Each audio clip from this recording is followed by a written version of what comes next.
Assalomu alaykum do'stlar. Bugun men Kamme Uzubi bilan poyga o'ynamoqchimiz. Video yoqqan bo'lsa, like va podpiska tashlab qo'ying. 1 2 3. Davay. Voy tushib qoldim men. Ha, yetdim. Boshdan qoldim. Qayerda edi bu? Qayerda edi? Ha, mana. Topdim. Bu trassamiz kichkina mashinalar uchun.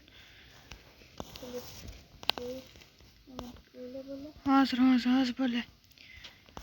Video yoqqan bo'lsa like va obuna bosib qo'yinglar. Keling. Boshlaylik. 1 2 3. Men qayoqqa ketib qoldim?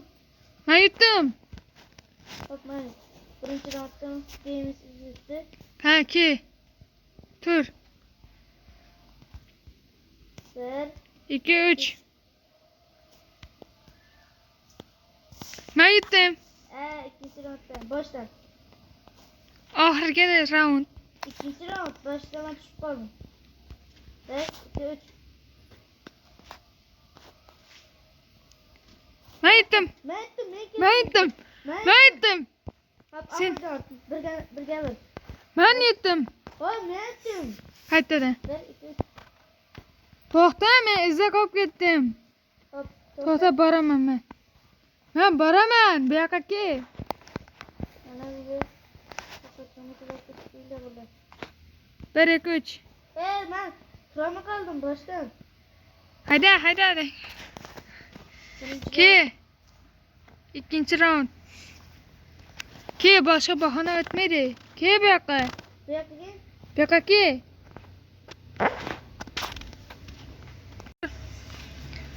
Ki bu yoqqa. To'xta, o'zim boshlayman. Men stokada turmayman. Men aytaman 1 2. Ho, to'xta, men qolib ketdim. Men aytaman dedim-ku endi. To'xtaman.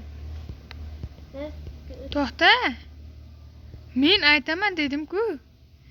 1 2 3. Gang. Yetdim. Men yetdim. 1 2 3. Bo'ldi. Bo'ldi. Boshqa gap yo'q. Men yetdim, bo'ldi. Keyingisi. Mayli, ki. 1 2 3. Men yana stokada turmayman. Turganding.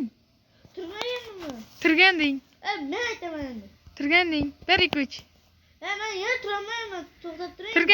Turganding. Qaytdan. Men yetdim. Boshdan. Men yutdim. Vallahi bugün har turli modda ham o'ynaymiz, mazza qilib. Hop, keyingi modga o'tamizmi? Mayli, ki. To'xtayman, turing. Bo'ldi. Men shu oxirgi raund, 3-raund. Ijro tur. 1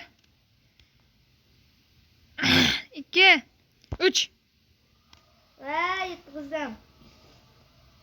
2 1. Keyingi raundga o'taylik. Keyingi modga o'taylik. Keyingi modga o'tish uchun mana shu like 10 ta like qilsa, keyingi modni ko'rsatamiz bolalar. Hammaga rahmat. Sog' salomat bo'ling.